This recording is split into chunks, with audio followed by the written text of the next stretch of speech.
Your pupils widen, heart pounding. The world sharpens as if someone just adjusted the focus for you. That heavy fog of exhaustion, it evaporates in an instant, replaced by a hard, electric alertness. Your muscles pull tight, ready for action. And for a heartbeat, the whole scene seems to move in slow motion. All of that because you dropped your lunch tray right in the middle of the cafeteria. Moments like this remind us how intensely the body can react to things that aren't actually dangerous. A deadline you've been avoiding, a tense argument at home, or a moment of pure embarrassment. Any of these can activate the body's fight or flight system.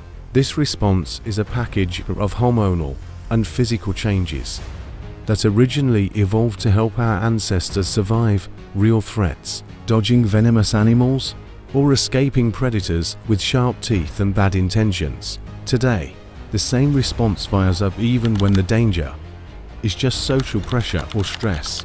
But the machinery behind it hasn't changed. When your brain decides something is overwhelming, risky, or humiliating, it activates a chain reaction called the HPA axis. It begins with the hypothalamus, the command center for your hormones. It sends an urgent signal to the pituitary gland and the adrenal glands, telling them to release adrenaline and cortisol. These hormones race through your blood, speeding your heart so oxygen flows faster, and unlocking extra energy for your brain to use.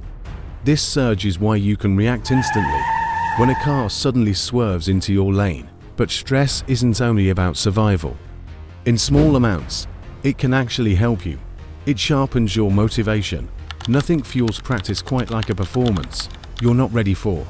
A bit of stress can even improve memory. The hippocampus, the part of the brain responsible for learning, is full of cortisol receptors. Studies show that adding a small, sudden stressor, like a quick change in room temperature, can improve how well people remember things shortly after. Teenagers feel this even more. During those years, the brain rewires itself to encourage exploration, risk-taking, and learning. One part of that redesign is making the HPA axis more reactive, but this system becomes a problem when it's activated constantly or for too long. Normally, the stress hormones stay in your system for only 15 to 30 minutes. But if you're dealing with stress day after day, the HPA axis starts to change its behavior. It expects more stress in the future, so it stays on and keeps releasing hormones non-stop. This constant activation spreads trouble throughout the body, leading to sleepless nights, mental fog, digestive problems, and even increasing the risk of heart disease. So when does stress become too much? There isn't a single answer. Everyone reacts differently because of genetics, childhood environment, and even age. But no matter who you are, there are things that can help lighten the load. Exercise, for example, encourages the brain to create new neurons, which may help make the mind more resilient. Plus, going for a run or playing a pickup game gives you a break from whatever's weighing you down. Social connection matters too.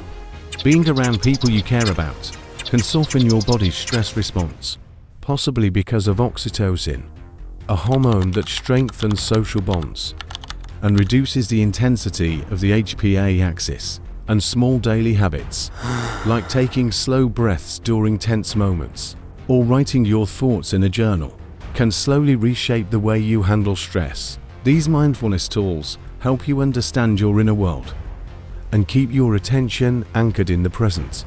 We can't stop life from throwing curveballs, but we can build a mind and body that cope better with the deadlines, the uncomfortable conversations, and yes, the cafeteria disasters waiting for us.